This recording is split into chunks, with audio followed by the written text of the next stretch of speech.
top Democrats are calling for lawmakers to return to Washington immediately for a vote on whether to stop further military action in Iran. This comes as Republican leadership in both the House and the Senate issued statements in support of President Trump's strikes.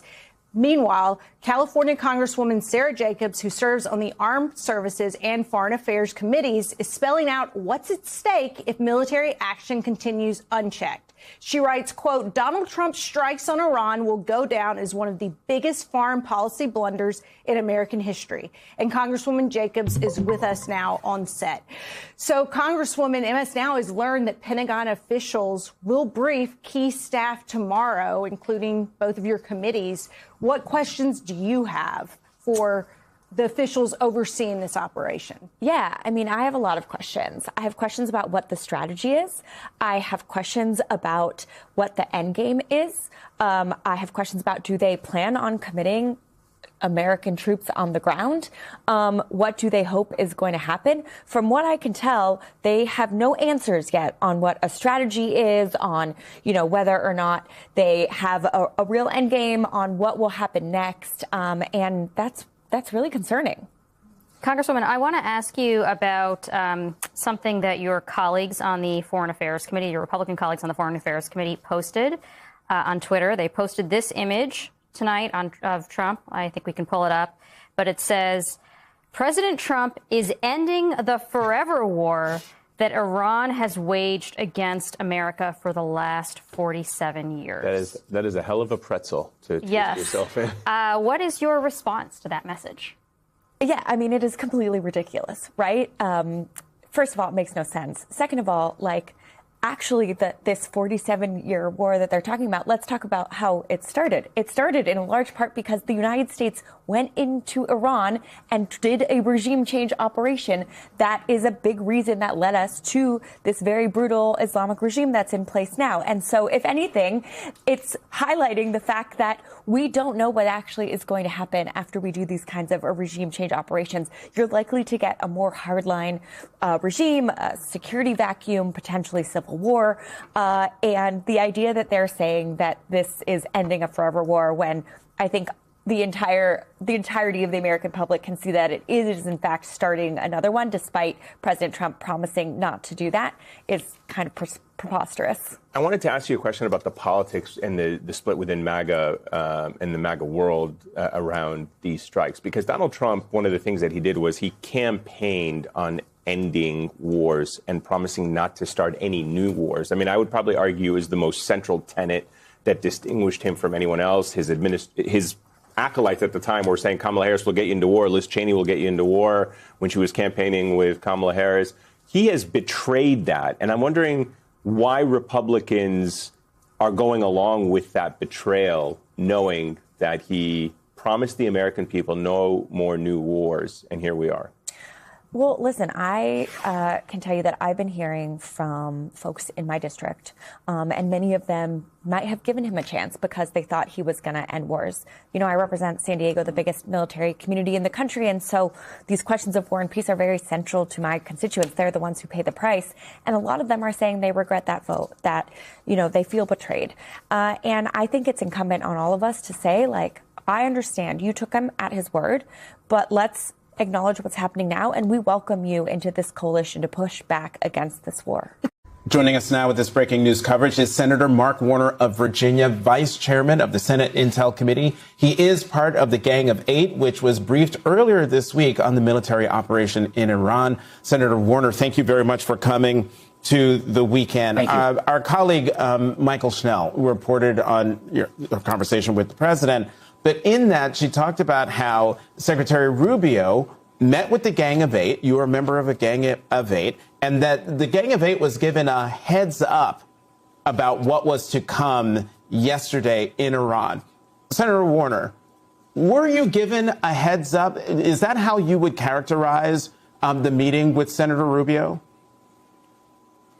I would characterize the meetings as this was much better consultation than prior to the other Trump military actions where there was no consultation. I think we got a series of options. Much of the consultation was done before the president had made any final decision. And what I come back to is, the story of why now seems to keep changing. Early in the week, it seemed like this was an attempt to go after Iran's nuclear capabilities, which, by the way, the president had claimed had been obliterated 7 months ago when we took that strike. Obviously, they had not been obliterated. Then it moved into a discussion of Iran's ballistic missile capability that could strike our bases or Israel. And now it seems to have morphed into regime change. So all this means, in my mind, is that there was no imminent threat to America. So the president chose to start this war right now, put our troops in harm's way. He even acknowledged in his video on Friday night that he expects there'll be American casualties. And when the president chooses to take our country to war, the Constitution's clear. He's got to come to the American public and the Congress and get approval. This is not a king. He cannot do this on his own, even though so many of his actions kind of don't reflect the legal approach.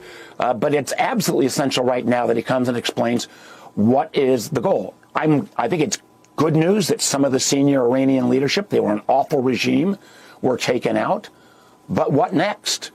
As David Ignatius said, does this mean we're going to have to put American boots on the ground if the Iranian people rise up and the regime starts to brutally murder them?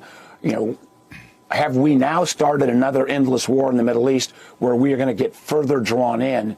And what is our ultimate goal? I don't know the ultimate goal. I do know this: there was no imminent threat to America. So this was not. This was a war of choice by Donald Trump. Senator Warner, I want to follow up on something that you just said, which was that there were a series of options that were presented to you and the Gang of Eight. Can you detail some of those other options and whether or not you thought some of them were more appropriate responses? I'm not going to get into any of the specifics of what goes on in a Gang of Eight.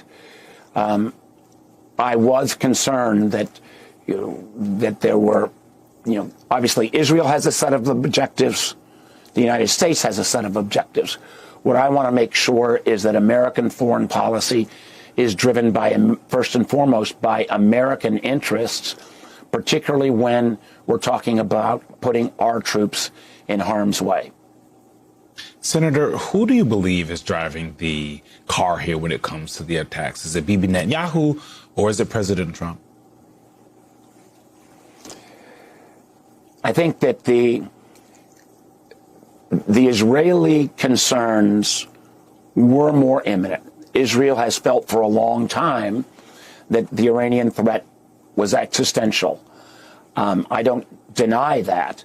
But also, even in terms of imminent threat to Israel, I did not. I was not convinced of that as well. So there was a decision made to make a choice to go to war at this point, put our troops in harm's way. And, so far we've not seen American casualties, but it would be naive for anyone to think that this operation is over. And ironically, if the president, when he made this promise to the Iranian people and drew his own red line, it was back in January when the Iranian people were on the streets protesting against this brutal regime.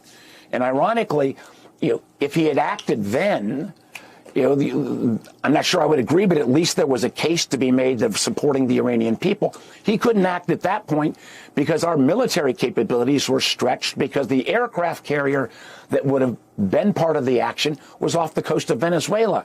And the notion that of our allies who could have helped us in that venture in January, when we all saw the awful pictures of the Iranians brutally murdering their own people, our allies were distracted by Trump's own folly of going after Greenland.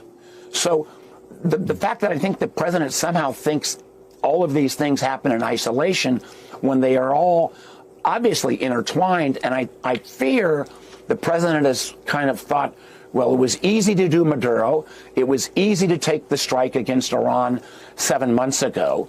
So this will be easy. I hope the president's right, but I absolutely don't believe that is the expectation of most of the intelligence or military community, that this is not going to be easy when you take out some of the leadership. And the chances are pretty darn high that the people who replace the supreme leader may be even further to the right, more dangerous than the current.